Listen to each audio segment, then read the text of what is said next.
এবার দেখো একটা গুরুত্বপূর্ণ কবিতা থেকে, যে সোনার তরী কবিতা এটা কোন ছন্দে রচিত? এতটাই গুরুত্বপূর্ণ, 1000% দিলেও কম হয়ে যাবে। সোনার তরী, এবং এখানে আরেকটা আছে যে 18 বছর বয়স কবিতা কোন ছন্দে রচিত, এটাও মনে রাখবা, এটাও মাত্রার মধ্যে যাবে। আরেকটা আছে ফেব্রুয়ারি 1969 কবিতা, এটা কোন ছন্দে রচিত, সুললিত যে ছন্দ।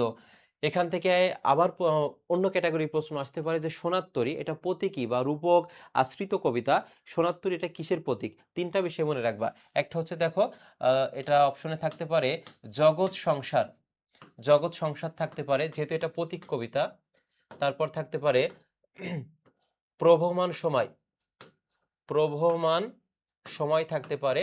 আরেকটা হচ্ছে মহাকাল। এই তিনটা থাকতে পারে, তিনটার একটা অপশনে থাকবে যে সোনার তরী এটা হচ্ছে কিসের প্রতীক।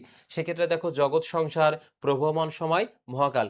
এইখান থেকে সৃজনশীল প্রশ্ন তোমার আসবে, কারণ সোনার তরী এটা সাধারণ অর্থ হচ্ছে সোনার নৌকা, কিন্তু যেহেতু এটা রূপক বা জীবন দর্শনাশ্রিত কবিতা, এজন্য এটা রূপক অর্থে কি অর্থ দিয়েছে সেটা দেখো, জগৎ সংসার, প্রবহমান সময়, মহাকাল।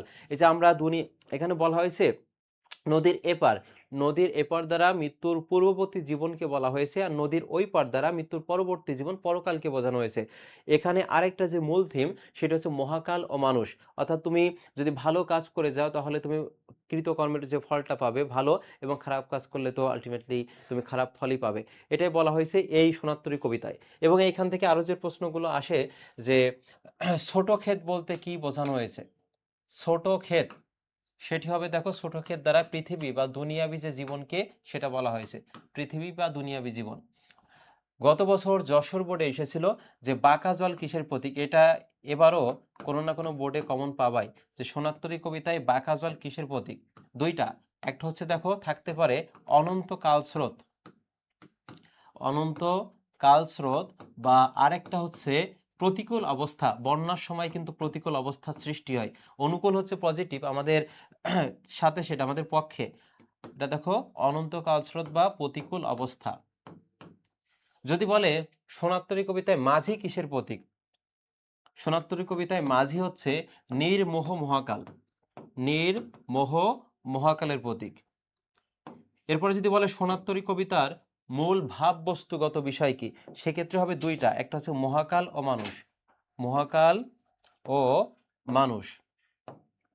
এই কবিতার আরেকটা মূল থিম হচ্ছে কৃতকর্মের ফলের অমরত্ব লাভ, কৃতকর্মের,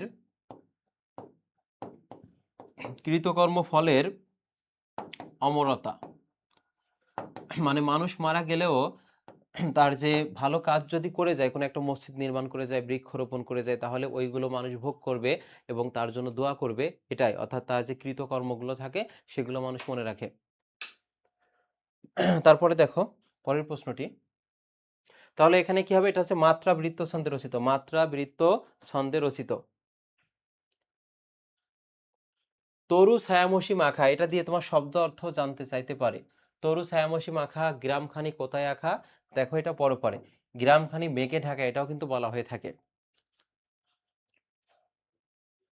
সোনার তরী কবিতায় বাঁকা জল, দেখো বলতে না বলতেই প্রশ্নটি এসেছে, বাঁকা জল বলতে প্রতীকী অর্থে কি বোঝানো হয়েছে, সেটা হবে কাল স্রোত। আর একটা এখানে অপশন থাকতে পারে, সেটা হচ্ছে প্রতিকূল অবস্থা মানে খারাপ অবস্থা। রাশি রাশি ভাড়া ভাড়া ধান কাটা হলো সারা। এই যে দেখো রাশি রাশি মানে, যদি ওই যে বলে না অনেক সময় রেগে গেলে তোমরা বলো ইট ইজ টু মাচ, মানে অতিরিক্ত হয়ে যাচ্ছে, অতিরঞ্জিত হয়ে যাচ্ছে। সেক্ষেত্রে এখানে বলছে দেখো রাশি রাশি ভাড়া ভাড়া ধান কাটা হলো সারা। এখানে এই শব্দের ব্যবহারকে কি বলা হচ্ছে, সেটি হচ্ছে নির্ধারক বিশেষণ, নির্ধারণ করে দিচ্ছে। এই যে দেখো ধানটা কেমন, এই যে রাশি রাশি ভাড়া ভাড়া ধান কাটা হলো সারা, মানে একটা পরিমাণকে নির্ধারণ করে দিচ্ছে, অর্থাৎ এখানে সঠিক উত্তর হবে নির্ধারক বিশেষণ। আর বিশেষণ কি অ্যাডজেক্টিভ, অর্থাৎ নাউন প্রোনাউনের দোষ গুণ অবস্থা সংখ্যা পরিমাণ নির্দেশ করে। তাহলে দেখো এখানে ধানের একটা পরিমাণ নির্দেশ করছে, অর্থাৎ সঠিক উত্তর কি হবে, নির্ধারক বিশেষণ হবে। তারপরের প্রশ্নটি দেখো, খড় পরশা শব্দের আবিধানিক অর্থ কি, সেটি হবে ধারালো বর্ষা। কি হবে, ধারালো বর্ষা। প্রত্যেকটা শব্দের দুইটা অর্থ থাকে, একটা সাধারণ অর্থ, একটা হচ্ছে প্রতীকী অর্থ বা হচ্ছে আহ ভিন্ন অর্থ প্রদান করে আর কি। এই প্রশ্নটিও গুরুত্বপূর্ণ। রবি ঠাকুর তার সোনার তরী কবিতাটি যে স্থানে রচনা করেন সেটি হবে কুষ্টিয়ার যে শিলাইদহ, এবং তার ছোট গল্প রচনা স্বর্ণযুগও কিন্তু বলা হয়। এই অংশটিকে, এই স্থানকে। ছোট গল্প রচনার যে স্বর্ণযুগ সেটা কি হবে? এই যে কুষ্টিয়ার শিলাইদহে। ঘুরে আসবা পরীক্ষার শেষে এই জায়গাটা। সোনার তরী কবিতায় সোনার তরী কিসের প্রতীক? খুবই গুরুত্বপূর্ণ প্রশ্ন। সেটি হচ্ছে, দেখো এখানে কি হবে, জীবনের, অর্থাৎ এখানে থাকতে পারে মহাকাল, থাকতে পারে মহাকাল, থাকতে পারে, তারপর হচ্ছে প্রবহমান সময় থাকতে পারে, আরেকটা হচ্ছে প্রবহমান সময়, আরেকটা থাকতে পারে জগৎ সংসার, জগৎ সংসারও থাকতে পারে। এই তিনটার একটা। আরেকটা এখানে দেখো জীবন বলেছে, জীবন। শূন্য নদীর তীরে রহিনু পড়ে, অর্থাৎ শূন্য নদীর তীরে আমি একা পড়ে রইলাম। এখানে যে ভাবটি প্রকাশ পেয়েছে, এই ধরনের প্রশ্নের উত্তর করতে তোমাদের একটু সমস্যা হবে। অর্থাৎ এই ধরনের কঠিন প্রশ্ন কিন্তু এই ক্লাসে 120টা প্রশ্নের মধ্যে রেখেছি, তার মধ্যে এটাও একটা। সেটা হবে, দেখো, অপূর্ণতার বেদনা, মানে পূর্ণতা মানে পাইনি আর কি, অপূর্ণ রয়ে গেছে। অর্থাৎ এখানে সঠিক উত্তর হবে অপূর্ণতার বেদনা। সোনার কবিতায় গ্রামখানি মেঘে ঢাকা ছিল কখন? খুবই গুরুত্বপূর্ণ প্রশ্ন এটি। প্রভাত বেলা, সকাল বেলা। প্রভাত না দিয়ে সকাল দিলে কি কমন পড়েনি এটা বলবা? এটা প্রভাত সকাল একই, একটা আরেকটা সমার্থক শব্দ আর কি। আর গ্রামখানি কি ছিল? মেঘে ঢাকা ছিল, এবং সেই সময়টা ছিল হচ্ছে, বা প্রশ্নটা আসে কোন সময়ের কথা বলা হয়েছে সোনার কবিতায়, সেটা হবে প্রভাত বেলা। সোনার কবিতায় মর্ম বস্তু কি, মানে মূল কথা কি, মূল উপজীব্য বিষয় কি? সেটি হবে, এখানে দেখো হতাশা ফুটে উঠেছে, হতাশা। অনেক জায়গায় সুকৃতি নির্ভরতা রয়েছে, কিন্তু মোস্ট অ্যাপ্রোপ্রিয়েট হচ্ছে হতাশা। বা তোমার প্রশ্ন আসতে পারে, দেখো সোনার কবিতায় যাহা ছিল যাহা লয়ে ছিনু ভুলে, এখানে বলতে কি বোঝানো হয়েছে? অর্থাৎ যে বেঁচে থাকার যে অবলম্বন, সেটাকে বলা হয়েছে বেঁচে থাকার অবলম্বন।